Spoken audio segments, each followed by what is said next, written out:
বিদ্যালয় পড়েছো, কোন মাদ্রাসা থেকে কামেল পাস করেছো, টাইটেল পাস করেছো।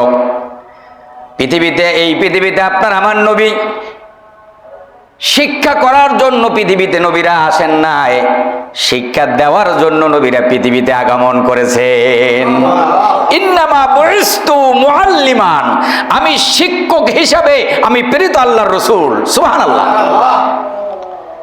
অনেকে বলে বড় পণ্ডিত আছে, কিছু মূর্খ পণ্ডিত, এরা ডক্টর ডিগ্রিধারী, আমার নবী নিরক্ষর ছিলেন, তিনি লেখাপড়া ছিলেন না। আস্তাগফিরুল্লাহ। ইন্না লিল্লাহি ওয়া ইন্না ইলাইহি রাজিউন। বন্ধুরা আমার, ভাইরা আমার, আল্লাহ রাসূল সাল্লাল্লাহু আলাইহি ওয়াসাল্লাম পৃথিবীতে এসেছেন শিক্ষক হিসাবে। আল্লাহ পৃথিবীতে তাকে প্রেরণ করেছেন। নবীজি বলেছেন ইন্নামা বুইস্তু মুআল্লিমান, আমি পৃথিবীতে শিক্ষা নেওয়ার জন্য পৃথিবীতে আমি আসি নাই, আমি শিক্ষা দেওয়ার জন্য পৃথিবীতে আমি আগমন করেছি। বন্ধুরা আমার, ভাইরা আমার, সেই জন্য এই পৃথিবীতে আল্লাহ পাক যত নবী রাসূলগণ দুনিয়াতে পাঠিয়েছেন, সমস্ত নবীদের ইলম আল্লাহ নিজ হাতে বন্টন করেছেন। পৃথিবীতে শেখার জন্য কেউ আসেন নাই, বরঞ্চ নবীদের শিক্ষক হলো স্বয়ং রব্বুল আলামিন। আমরা যার থেকে যে শিখবো, ওই শিক্ষকের চরিত্রের ভিতরে সমস্যা থাকতে পারে না? পারে কি না? পারে। সেই জন্য দুনিয়ার কোনো শিক্ষক দিয়েই নবীদেরকে আল্লাহ তাআলা শিক্ষা গ্রহণ করার নাই, কেননা নবীদের শিক্ষক ছিলেন স্বয়ং আল্লাহ রব্বুল আলামিন। সেই জন্য পৃথিবীতে কোনো নবী রাসূলকে নিরক্ষর বলা যাবে না, অশিক্ষিত বলা যাবে, ঈমান চলে যাবে। বন্ধুরা আমার, ভাইরা আমার, আন আবি হুরায়রা রাদিয়াল্লাহু তাআলা আনহু আনিন নবী সাল্লাল্লাহু আলাইহি ওয়াসাল্লাম ক্বালা সাবাতান ইউযাল্লিমুহুমুল্লাহু ফি যিল্লিহি ইয়াওমা লা যিল্লা ইল্লা যিল্লাহ আল ইমামুল আদ শাবুন নাশা ফি ইবাদাতি রাব্বিহি ওয়া রাজুলুন কলবুহু মুআল্লিকুন ফিল মাসাজিদ ওয়া রাজুলানি তাহাব্বান ফিল্লাহি সাল্লাল্লাহু আলাইহি ওয়াসাল্লাম ইজতামা আলাইহি ওয়া তাফাররাকা আলাইহি ওয়া রাজুলুন তালাবাতুহু ইমরাতা যাতি মানসিবিন ওয়া জিমালিন ফাকালা ইন্নী আখাফুল্লাহ ওয়ারজুলুন তাসাদ্দাকা হাত্তা লা তা'লামা শিমালুহু মা তুনফিকু ইয়ামিনুহু ওয়ারজুলুন যাকারাল্লাহ খালিয়ান ফাফাদাত আইনা। রাওয়াহুল বুখারী। লম্বা হাদিস। বন্ধুরা আমার, ভাইরা আমার, এই পৃথিবীতে যদি ভালো কাজ করেন, নবীকে সম্মান করেন, আল্লাহর আইন অনুযায়ী জীবন যাপন করেন, এই পৃথিবীতে অশান্তি থাকবে না, অশান্তি দূর হয়ে যাবে। আল্লাহ পাকের আরশ পাকের নিচে কেউ ছায়া পাবে না।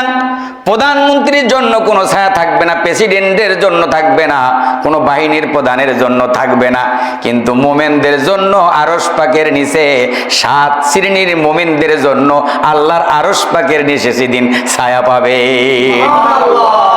কয় শ্রেণী? 7 শ্রেণীর লোক ছায়া পাবেন। আল ইমামুল আদ, ওই ন্যায়পরায়ণ শাসক, ন্যায়পরায়ণ বিচারক, ওই ন্যায়পরায়ণ ইমাম, মসজিদের ইমাম না কিন্তু সমাজের ইমাম, রাষ্ট্রের ইমাম। ওই ন্যায়পরায়ণ শাসক, যার হাত দিয়ে লাঠি যার হাতে যায় তার গান গায়, ওই লোক না। যিনি ন্যায় বিচার করেছেন, অন্যায়ের প্রতিরোধ করেছেন, অন্যায়ের বিরুদ্ধে আওয়াজ তুলেছেন, আওয়াজ তুলতে পারেন না, অন্তত মনে মনে হলেও ঘৃণা করেছেন, এটাকে আমি সমর্থন করি না, ওই শাসক কিয়ামতের দিন ওই ইমাম আল্লাহর দরবারে আরশ পাকের নিচে রব্বুল আলামিনের ছায়া তলে ছায়া পাবে, আরশের নিচে ছায়া পাবেন। বন্ধুরা আমার, ভাইরা আমার, শাবুন নাশা ফি ইবাদাতি রাব্বিহি, ওই যুবক, যেই যুবক তার নামাজ ফরজ হওয়ার পর থেকে আল্লাহর আইনের বিরোধিতা করে নাই, আল্লাহর আইন মেনে নিয়েছে, রাসূলের সুন্নাহ অনুসরণ করেছে, আল্লাহর প্রতি তার দিল এবং তার শরীরকে অক্ষ করেছে, ওই যুবক কিয়ামতের দিন আরশ পাকের নিচে ছায়া পাবে।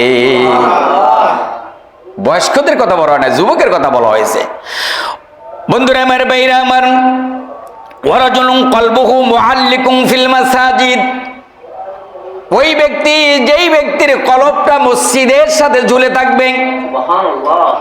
সুবহানাল্লাহ বাড়ি যেই বললেন, কিসের সাথে থাকবে? মসজিদের সাথে। এই যে আপনারা আগে ভাগে মসজিদে আসছেন, কিছু খাওয়ার জন্য, কিছু পাওয়ার জন্য। এই গাড়ি ভাড়া করে কষ্ট করে বাজার থেকে দূর থেকে কত কষ্ট করে দূর থেকে এসেছেন, আপ ডাউন খরচ করে আসছেন কেন? কোরআনের মহব্বতে। কিসের মহব্বত? কোরআনের মহব্বত। ওয়ারাজুলুন কলবুহু মুআল্লিকুম ফিল মাসাজিদ, ওই মসজিদে আমার অন্তর কান্দে। কোথায়? কারাগার মসজিদ যাবো আমি, কারাগার মসজিদে যাবো আমি। এটা একটা আগে প্রিপারেশন নেয়, কি নেয়? প্রিপারেশন। আগেই আমি একবার প্রস্তুতি নেয় যে আমি ওই মসজিদে আজকে কি নামাজ পড়বো। যে মসজিদে নামাজ পড়েন, নামাজ খাবেন, আলহামদুলিল্লাহ হবে, কিন্তু মোহাব্বত যে আমি অমুক জায়গায় নামাজ পড়ি, আমার ভালোবাসা, এটা আমি আল্লাহর জন্য ভালোবাসি। কার জন্য ভালোবাসি?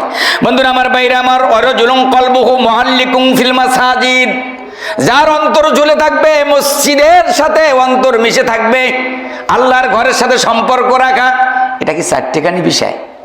এটা কি দুনিয়ার কারো প্রধানমন্ত্রী সম্পর্ক? আরে আল্লাহর ঘরের সাথে সম্পর্ক। ওয়ারাজুলুন কলবুহু মুআল্লিকুম ফিল মাসাজিদ, যার কলব মসজিদের সাথে মিশে থাকবে, যার কলব আল্লাহর ঘরের সাথে মিশে থাকবে, ওই ব্যক্তি আরশ পাকের নিচে সেদিন ছায়া পাবে। ওয়ারাজুলানি তাহাব্বান ফিল্লাহি সাল্লাল্লাহু আলাইহি ওয়াসাল্লাম ইজতামা আলাইহি ওয়া তাফাররাকানা আলাইহি, আমি কাউকে ভালোবাসবো কার জন্য? আমি ভালোবাসবো কার জন্য? শত্রুতা করব কার জন্য? আমি ভালোবাসবো এই লোকটা দিনদার, ইমানদার, পরহেজগার, মুত্তাকিন, আমি তাকে ভালোবাসবো, তাকে আদর করব। আর আল্লাহর আইনের বিরোধিতা করে, আল্লাহর বিধানের বিরোধিতা করে, নবীর সুন্নাতের বিরোধিতা করে, তাকে আমি ভালোবাসবো না। ঠিক কিনা? তাহলে ভালোবাসা হবে কার জন্য? শত্রুতা হবে কার জন্য? আল্লাহর জন্য। বন্ধুরা আমার, ভাইরা আমার, ওয়ারাজুলানি তাহাব্বান ফিল্লাহি সাল্লাল্লাহু আলাইহি ওয়াসাল্লাম ইজতামা আলাইহি ওয়া তাফাররাকানা আলাইহি, সম্পর্ক হয় তাহলে আল্লাহর জন্য, আর সম্পর্ক নষ্ট হয় কার জন্য? আল্লাহর জন্য। ইব্রাহিম নবী বাবার সাথে সম্পর্ক নষ্ট করেছেন কেন? আল্লাহর বিধানের বাইরে সে কাজ করতেছে, সম্পর্ক রাখা যাবে না। বন্ধুরা আমার, ভাইরা আমার, ওয়ারাজুলুন তালাবাতুহু ইমরাতা যাতি মানসিবিন ওয়া জিমালিন ফাকালা ইন্নী আখাফুল্লাহ, উচ্চ কোন বংশশীল সুন্দরী রমণী যুবককে আহ্বান করলো, আজকে রাত্রে তোমার সাথে আমার একটা মোলাকাত আছে, সম্পর্ক আছে। ওই যুবক বলল, না, ইন্নী উহিব্বুল্লাহ, আমি আল্লাহকে ভয় করি। কাকে ভয় করি? আমি আল্লাহকে ভয় করি না। তোমার সাথে একজন পুরুষ আর নারীর সাথে সম্পর্ক হতে পারে স্বামী স্ত্রী ছাড়া, একমাত্র মেয়েদের সম্পর্ক, সুসম্পর্ক যেটা, গভীর সম্পর্ক যেটা, অন্তরের সম্পর্ক যেটা, ভালোবাসার প্রেমের সম্পর্ক যেটা, এটা হলো একমাত্র স্বামীর জন্য। স্বামী ছাড়া অন্যর সাথে সম্পর্ক চলতে পারে না। এখন রাত্রে কোনো কুকর্মের জন্য যদি ডাকে, ওয়েলকাম, আসো, তুমি আসো, তিনি বলবেন না, আমি আল্লাহকে ভয় করি। আমি ভয় করি কাকে? এখন চিন্তা করে দেখেন, হাজারের ভিতরে আপনি একজন পুরুষকে ওইভাবে সৎ পুরুষ পাওয়া যাবে। রাত্রে যদি কত সুন্দরী রমণী রাতের বেলা তাকে আহ্বান করে, আরে বাবা, রাত তো দূরের কথা, দিনে যদি আহ্বান করে, অমুক জায়গায় চলো, অমুক জায়গায় আমরা নিরিবিলি একটু কিছু কথা বলে আসি, যুবক পাওয়া যাবে কি যাবে না? যাবে। কিন্তু ওই যুবক কি পাওয়া যাবে যে না, আমি আল্লাহকে ভয় করি? এখানে সংখ্যা কম না বেশি? সংখ্যায় কম পাওয়া যাবে। সেই জন্য বলে, ওয়ারাজুলুন তালাবাতু ইমরাতা যাতি মানসিবিন ওয়া জিমালিন ফাকালা ইন্নী আখাফুল্লাহ, আমি আল্লাহকে ভয় করি, আমি আল্লাহকে ভয় করি, আমি তোমার প্রেমে পড়বো না। ইউসুফ নবীকে তখন ডাক দিলেন জুলাইখা, রাত্রে 12টা। রাত তখন কয়টা? 12টা। তালাগুলো সব বন্ধ করে দিলেন। বললেন, জুলাইখা বললেন, ইউসুফ, তুমি আর আমি ছাড়া এখন নাই, আমার দাসী সেও আজকে বাহিরে, এখন তুমি আর আমি যা করার করব। তিনি বললেন, না, আমি ভয় করি আল্লাহকে। ভয় করি কাকে? কাজ হবে না, সব রুমে তালা মারা, সব রুমে কি তালা বন্ধ হয়ে গেল। ইউসুফকে আল্লাহ মেসেজ জানিয়ে দিলেন, জিবরাইল এসে বললেন, ইউসুফ, তুমি দরজার দিকে দৌড়াইতে থাকো।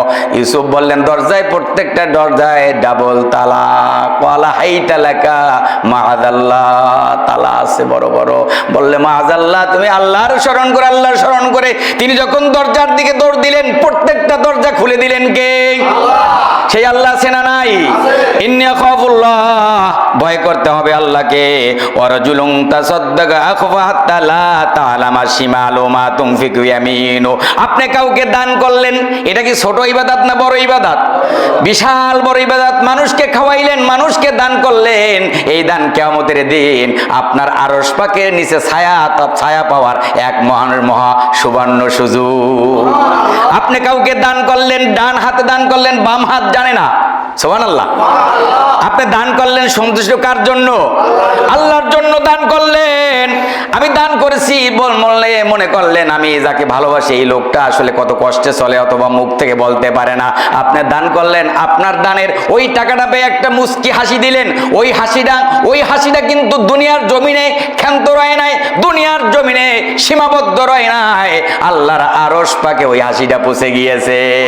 আল্লাহ বলেন, বান্দা আমার মহাব্বত, আমার প্রেম ভালোবাসার জন্য ওই বান্দা কিছু দান করলো, ডান হাতে দান করলো, বাম হাত জানে না।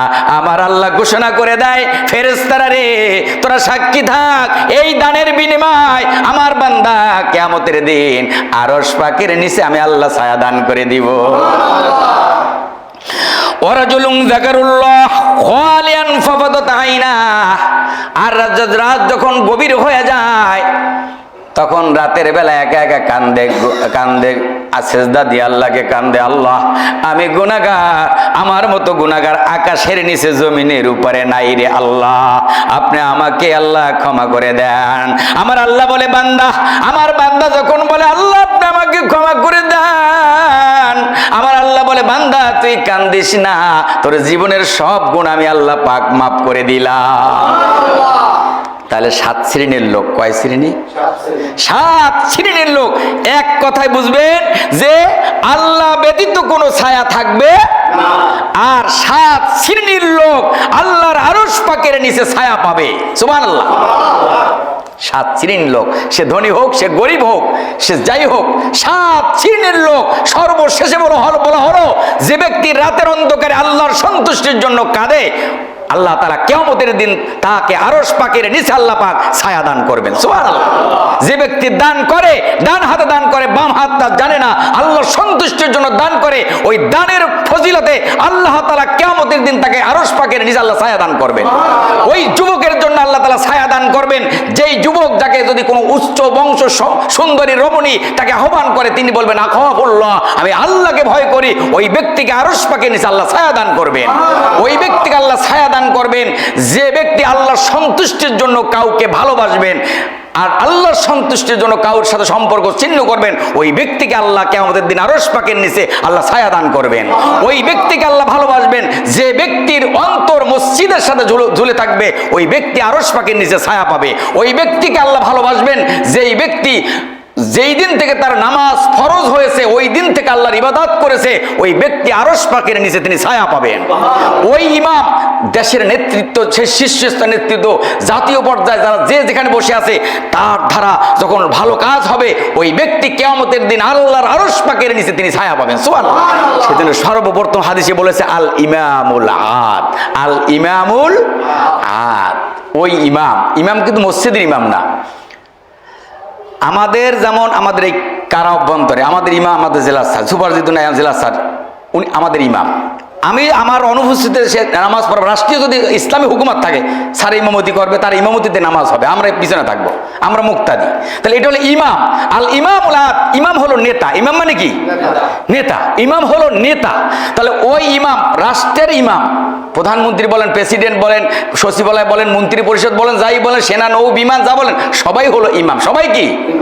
রাষ্ট্রের আমানত। সেদিন বলছে আল ইমামুল আদ। এই হাদিসটি যদি আমরা ফলো করি, এই হাদিসটি যদি অনুসরণ করি, এর উপরে ব্যাখ্যা দিলে আমার মনে করবেন আজকে পুরো জুমাটাই যাবে গা। বন্ধুরা আমার, ভাইরা আমার, সেজন্য আল্লাহ রাব্বুল আলামিন বলেন আফাগাইরা দীনিল্লাহি ইয়াবগুন ওয়া লাহু আসলামা মান ফিস সামাওয়াতি ওয়াল আরদি তাওআও ওয়া কারাহাও ওয়া ইলাইহি ইরজাউন। তারা কি আল্লাহর দেওয়া বিধান, আল্লাহর দেওয়া আল্লাহর দেওয়া জীবন ব্যবস্থার বদলে অন্য কোথাও শান্তি তালাশ করতেছে? আল্লাহ যা দিয়েছেন তাতে কি তারা সন্তুষ্ট নয়? আল্লাহ যা দিয়েছেন এটা কি তারা মেনে নিতে চায় না? আফাগাইরা দীনিল্লাহি ইয়াবগুন ওয়া লাহু আসলামা মান ফিস সামাওয়াতি ওয়াল আরদ তাওআও ওয়া কারাহাও ওয়া ইলাইহি ইরজাউন। তারা কি দেখে না ওই চন্দ্র হুকুম মানে আল্লাহর, সূর্য হুকুম মানে আল্লাহর, তারকা পাখাগুলি হুকুম মানে আল্লাহর, জমিন হুকুম মানে আল্লাহর, এই পৃথিবীতে যা কিছু রয়েছে সবাই তো আল্লাহর হুকুম মানতেছে। সুবহানাল্লাহ। সমুদ্র হুকুম মানে আল্লাহর। সেই জন্য আল্লাহ পাক বলেছেন, ও দুনিয়াবাসী তোমাদের কি হলো, তোমরা কেন বেহুশ? আল্লাহর দেওয়া বিধান অনুযায়ী কেন তোমরা চলো না? আল্লাহর দেওয়া জীবন বিধান কেন তোমরা মানো না? চন্দ্র সূর্য আসমান জমিন সব কিছু হুকুম মানছে কার? ট্রাফিক আছে, কোন আইন শৃঙ্খলা বাহিনী আছে, ডিবি আছে, এসবি আছে, অন্য কোন গোয়েন্দা আছে, এফআই ডিজিএফআই এনএসআই আছে? কিচ্ছু নাই, কিন্তু হুকুম মাঝে কার? ল অ্যান্ড অর্ডার হুকুম কার? আল্লাহ। আল্লাহ রাব্বুল আলামিন বলেন, ওয়ামাইয়াবতাগি গায়রাল ইসলামি দীনান ফালাই ইউকবালা মিনহু ওয়া হুয়া ফিল আখিরাতি মিনাল খাসিরিন। কেউ যদি ইসলাম ছাড়া অন্য কোথাও শান্তি তালাশ করে, তার কাছ থেকে উজ্জীবিত, তার কাছ থেকে ওটা গ্রহণ করা হবে না। আমি আল্লাহ তা গ্রহণ করব না। আল্লাহ গ্রহণ করবে একমাত্র ইসলাম। ইন্নাদ-দীনা ইনদাল্লাহিল ইসলাম ওয়া মান ইয়াবতাগি গায়রাল ইসলামি দীনান ফালাই ইউকবালা মিনহু ওয়া হুয়া ফিল আখিরাতি মিনাল খাসিরিন। কেউ যদি ইসলাম ছাড়া অন্য কোথাও শান্তি তালাশ করে, অন্য শান্তির পথ খুঁজে, এই পৃথিবীতে শান্তি পাবে না। একমাত্র ইসলাম পৃথিবীতে শান্তি দিতে পারে।